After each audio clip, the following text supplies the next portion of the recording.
Mining Weekly Online is talking to James Campbell, the CEO of Rockwell Diamonds.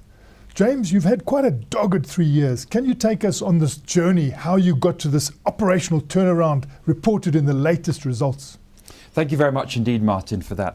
The turnaround actually started when Dr. Mark Bristow took over the acting CEO role just over 3 years ago. And he created a very clear strategy to focus on the assets in which were the foundation or the bedrock of the company, which is the Middle Orange River. And to dispose or to basically re-engineer those assets which were not making money at all and not breaking even.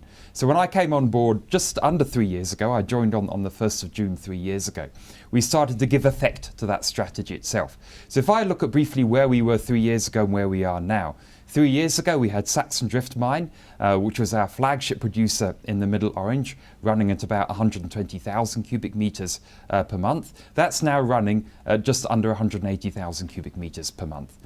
We had a Clip Dam mining operation, which was loss-making. We had Tirasano mine, which was loss-making.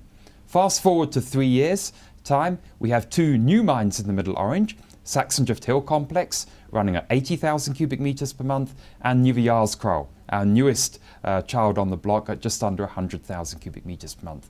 We have also sold our Clip Dam mine, and we have converted our Tirasano mine, which was hemorrhaging significant cash, to a royalty mining operation, which is now making good money for the company itself. So do you think you want a sort of sustainable path with this operational turnaround? The core focus, Martin, is to actually get to 500,000 cubic metres of quality processed gravel per month. That number actually comes from the point that if we are processing 1.5 million cubic metres per quarter, we will start to get earnings visibility. And how that translates from an operational perspective, it means we'll start to get a regular, predictable frequency of large, high-quality diamonds. We have worked out that you need at least 3 processing plants, each of which must have at least 2 open faces to give you that kind of optionality. And we're, let's say, 3/4 of our way towards that 500,000 cubic metres per month. We started at 120, as I said, 3 years ago. We're now up to just over 350,000 cubic metres per month. And what'll be your next step? Our next step is we're looking and evaluating the possibility of expanding Nieuwe. Now, this was always on the cards because Nieuwe has got a life of mine in excess of 10 years. And you would have seen by the way we've approached our work in Rockwell, we have a pragmatic, phased approach to our development. We started off Nieuwe at 60,000 cubic metres per month. We've taken it up to just under 100. And we're looking at plans to see what we could do to take that up to 150,000 cubic metres. But not only that, last year we completed a preliminary economic assessment on our Voterspan property. Voterspan, again, is a very long life property which we haven't done any work on in the last 3 years, apart from upgrading the technical and economic aspects, and it is very attractive. But in order to make take a reasonable turn on Voterspan, we need to mine it at a rate of round about 350,000 cubic metres per month. And we're looking at ways and means in which we can have a phased approach to actually get to that without resorting to a massive capital investment where we would have to seek investment from the market and others. Just tell us how you've made do during this time, not going to the market in tough times. 2 things really. The first thing is a fantastic team. You know, we managed to be able to deliver on all that we said in terms of our projects and our delivery. So that the team who I'm with at the moment are committed to turning Rockwell around and are committed to making Rockwell a successful mid-tier diamond mining company. The second thing is that it's a legacy issue, that we had a lot of kit and material floating around the different operations bought. So we were able, almost in the form of a jigsaw puzzle, to put these pieces of kit together without having to go and buy significant capital assets. And I think that's what enabled us to get to this point. And in a way we were reflecting last year that us being able to stress the balance sheet in this way, by stressing the people and more importantly stressing the balance sheet in terms of moving our assets around, was a great advantage at that point in our company's history, and could possibly be still the same now. But that may not be the same actually going forward, whereas we don't want to put our balance sheet under such massive duress as we have done in the past. And you've managed to do this operational turnaround, when can you translate that into a net profit situation?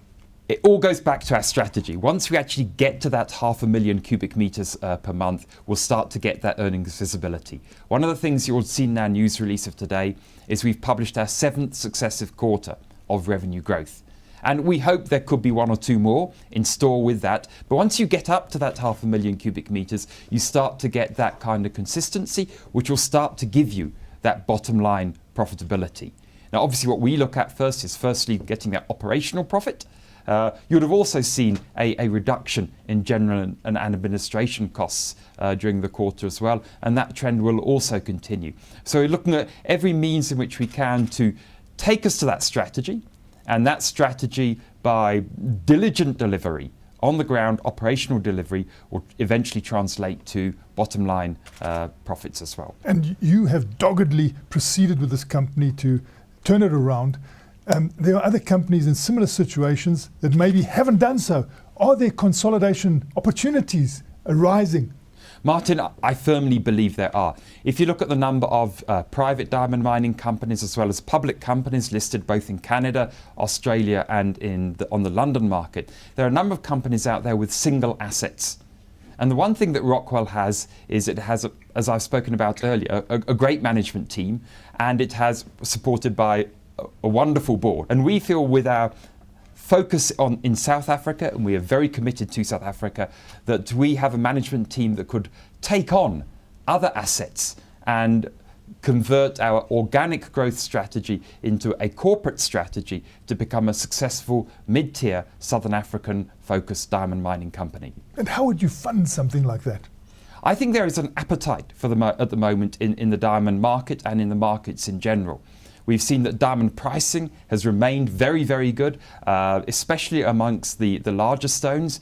You may have seen how we published the news on the 109 carat vivid yellow stone, which was bought within 6 months of it actually being mined, which is a phenomenal kind of achievement, but it reflects the economics outside there. And I think the investment market is looking for 2 things at the moment. Obviously, it is looking for performance. And of course, I look for the same when I look for investing money. And I think Rockwell has begun to demonstrate that level of performance. And when you're in the diamond mining industry, it's not just the reflection, as I've said at the moment, on getting to 500,000 cubic meters, but you need to have significant assets under management so you can weather the bad times when they come as well. And so this is what we're looking for. We're looking for those opportunities, and we're talking to a number of people in that regard. That was James Campbell talking to Mining Weekly Online.